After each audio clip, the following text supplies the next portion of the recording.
On a kayaking excursion at Kealakekua Bay, Hawaii, exceptional snorkeling and paddling activities are offered alongside a swarm of playful dolphins. Many adventurers are attracted to the mesmerizing waters here, and every year, trips are organized to go scuba diving here or just relax in the tide pools. But who knew that an innocent kids trip would become a horrifying nightmare for their parents? In July of 2012, more than a dozen teenagers, all high schoolers, joined a trip organized by the Bold Earth Adventures Tour Company out of Colorado. The trip was to reach the Kona Coast on the Big Island. The group of teens was led by several guides, all in their early 20s. Bold Earth Adventures also teamed up with the local tour operating company, the Hawaii Pack and Paddle, to ensure that the trip was smooth, fun, and enjoyable. However, the tour took a terrifying turn, resulting in a tragedy that no one imagined. In the group, there was one 15-year-old teen who stood out, Tyler Madoff. He was a junior lifeguard, a football player for the Scarsdale High School team out of New York, an exceptional student, and the captain of the crew team. At such a tender age, he had achieved so much and had such a bright future ahead of him. Tyler's parents, Michael and Marianne, paid a whopping sum of $4,500 and a plane ticket for their son to join the Bold Earth Adventures trip to Hawaii. This was a month-long exploration trip, and Tyler eagerly looked forward to this experience of a lifetime. But how can parents trust a trip organizing company with the health and safety of their children? Bold Earth Adventures have an extensive website where they claim to provide unparalleled adventures. They boast about their years of experience in leadership, independence, and prioritizing safety above all. They also have made claims to provide guardianship for the teenagers they take along and promise to ensure the highest levels of safety protocols. With such a great portfolio, Bold Earth Adventures Tour Company seemed like the safest choice. Additionally, the tour company had paired up with a local operator who got permission from the Department of Land and Natural Resources in Hawaii, allowing the teens and their guides to enter the vicinity of Captain Cook Monument and stay there for 2.5 hours. The trip was inclusive of many different activities: surfing, kayaking, backpacking, and even biking across the alluring Big Island. The initial stages of the trip were full of joy. Everybody enjoyed the captivating waves of the Big Island, the blue water surrounding them in the hot weather. They kayaked into the bay and learned kayaking skills. They then landed kayaks near the Captain Cook Monument, going on a hike with the Hawaii Pack and Paddle guide, Ola. The vegetation and beautiful nature around them allured them, and soon they arrived at the monument and began snorkeling. The Hawaiian waters are home to some of the most amazing underwater creatures, and the group spent several hours enjoying the underwater life. At around 1:30 p.m., they had lunch, and by 2:36 they were done eating. Soon afterward, Ola asked Andrew, Letitia, and Kelsey if they wanted to go for a hike or back to snorkeling. Since they'd been in the water for quite some time, they opted to hike. Later that evening, the group, along with the guides, decided to be different and explore the unauthorized areas. The Bold Earth Adventures were given strict guidelines to stay within the Captain Cook Monument in the Bay Area, and anything further was strictly prohibited. Nonetheless, they disregarded the safety protocol as well as the extent of their permit, and ended up leading the teenagers into an unauthorized trek through the state park all the way to the perilous Pahoehoe lava flats. The lava flats were an extremely dangerous area with jagged crater-filled lava rocks all around and terrifying waves and surf churning the waters at high speeds. The travel guides included Andrew Mork and Kelsey Tyler from Bold Earth Adventures, and Barry Mims, Nolan Keela Reed, and Letitia Mims of the Hawaiian Pack and Paddle Group. The dangerous, unauthorized area was on the south shore near the Napopo Lighthouse. Here, the guides told the teenagers, whom they were responsible for, to go for a swim in the nearby tide pools. According to the guides, these were known as the fun zones. Excited to be exploring new areas, the teens, including Tyler Madoff, went into the tide pools. Soon afterward, the fun zones turned into pools of terror. The group found itself thrashed by the violent water waves coming at them from everywhere. Due to the extreme water pressure, getting out of the pools seemed impossible. The adventure took a sudden terrifying turn, and it was now a battle against nature to save their own lives. The waves were violently receding, thrashing, and throwing the members of the group in every direction. In the chaos, some teenagers managed to get out of the tide pools and hung on to whatever they could find nearby so the waves didn't push them back into the water and eventually carried them to the depths of the ocean. But Tyler was not so lucky. During the attack, he was struck by massive waves and thrashed on the lava rocks and the local pools. He couldn't get himself to stand straight or balance his body enough to swim against the water pressure. The waves carried him along, through the pools towards the shoreline cliff. Soon afterward, Tyler was taken into the ocean with the water. Along with Tyler, another teen, Matthew Alzate, out of Miami, Florida, just 15 years of age, was also swept into the water. The whole trip was now a tragic incident and turned into a rescue mission swiftly. Matthew was drifting down the ocean with the water, but with the help of a brave fisherman nearby, he was rescued and brought back to the surface. The call to emergency responders was made immediately, but it took them over an hour to reach the site. During this time, nobody knew where Tyler Madoff would be and whether or not he survived the brutal waves of the ocean. The ocean kept taking Tyler further into the depths, and eventually he got so far that the prospects of finding him were nearly completely lost. While the heart-wrenching wait for the emergency responders and rescue team was ongoing, local tour boats, guides, and residents helped to rescue the other teens floating abruptly in the water. After an hour, the Hawaii County Fire Department, the local police force, and the U.S. Coast Guard worked together to find Tyler Madoff. With the use of boats, secure all-around flotation-equipped, safe vessels, and scuba divers, they swept the water body, but to no avail. After several days of throwing a Hail Mary at the ocean, the rescuers finally backed off, accepting that Tyler Madoff's body had been consumed by the ocean and there was no chance of bringing it back to the surface. Tyler Madoff was officially announced as deceased soon after the failed rescue mission.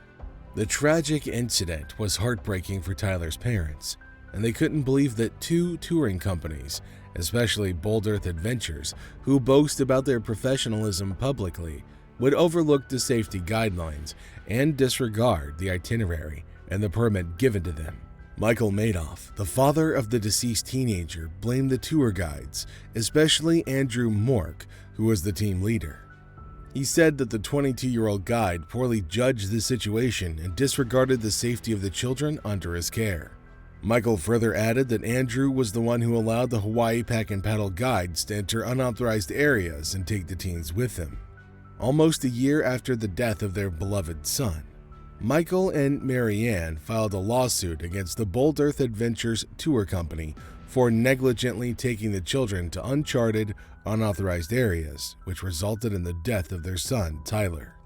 During the lawsuit, Andrew Mork gave a statement on July 19, 2012, in which he mentioned that Ola, a Hawaii Pack and Paddle guide, encouraged the whole team to go on a hike before dinner was ready.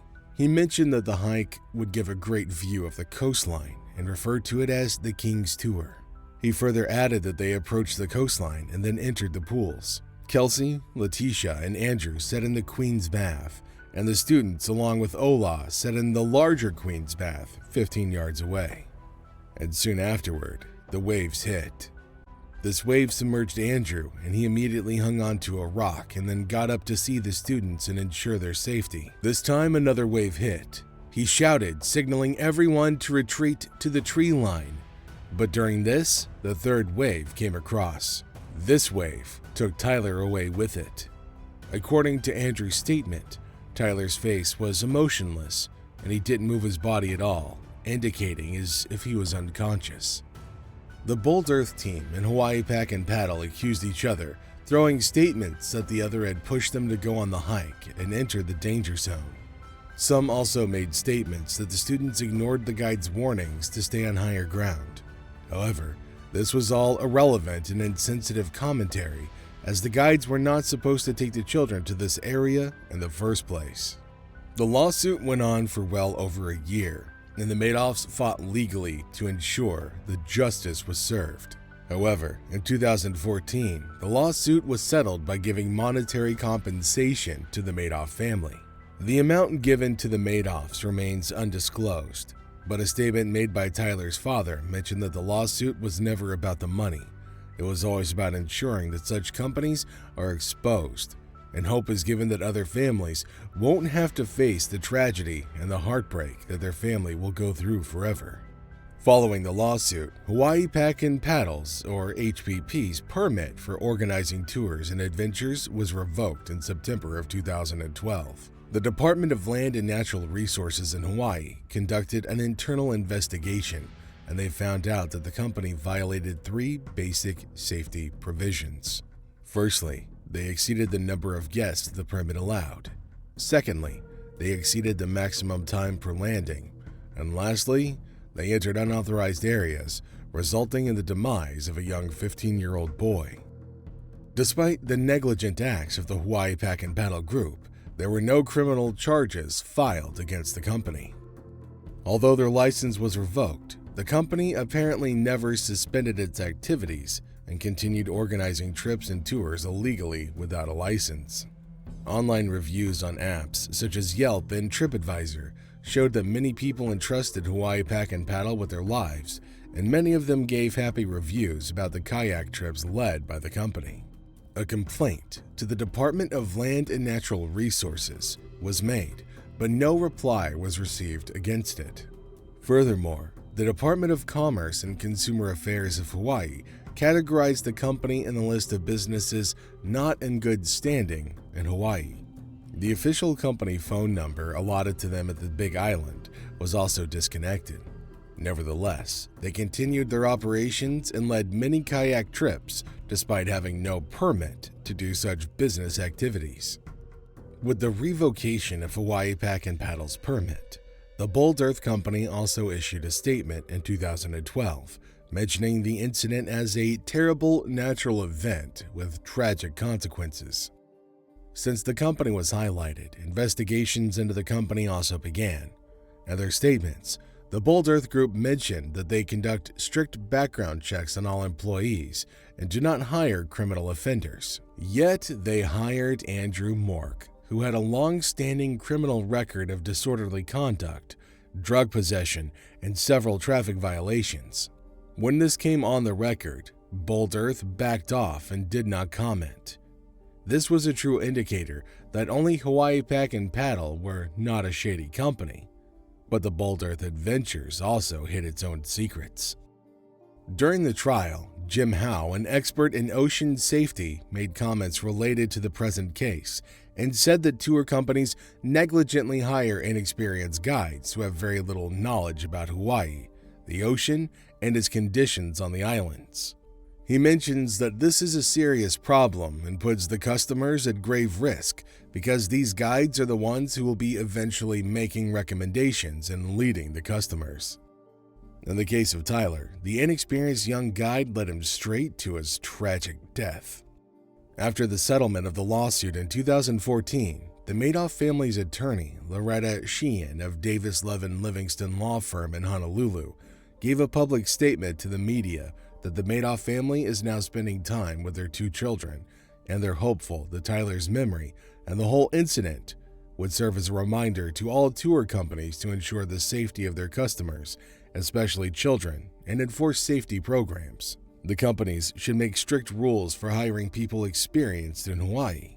She further added that the incident was completely preventable only if the guides were careful with their decisions. The Madoff family did not go through with suing the state, highlighting the fact that it was the tour guides and the companies at fault entirely. Loretta ended her statement by emphasizing that Hawaii is a tourism-dependent area. A large chunk of income and jobs are tourism-related, and therefore, tourism companies are an important part of the economy. Nevertheless, the state has created safety rules, and tourism companies are bound to follow these rules. The tragic demise of Tyler Madoff, a brilliant student with a bright future ahead, left his parents in a state of depression and trauma. The negligence of tour guides and their personal excitement of exploring uncharted territory claimed the life of a 15-year-old, and in the end, both tour companies blamed each other for the incident. The fact of the matter remains that professionals would have stuck to the safety guidelines, and the permissions granted to them by the permit given by the relevant authority. Despite several warnings and many clear indications that going into unauthorized places could easily result in catastrophe, they let their excitement cloud their judgments and took young children into the face of imminent death. This story serves as a stark reminder for enthusiastic children, parents, as well as tour companies that such adventures are always risky, and more often than not, they end in tragedy. Accompanying children with seasoned professionals as well as parents is necessary to ensure no other child suffers the horrifying death that Tyler did. Lastly, the authorities shall also impose stricter rules for tour companies and always ensure the presence of medical and rescue teams at further tourism sites. So, who do you think was at fault in this particular incident?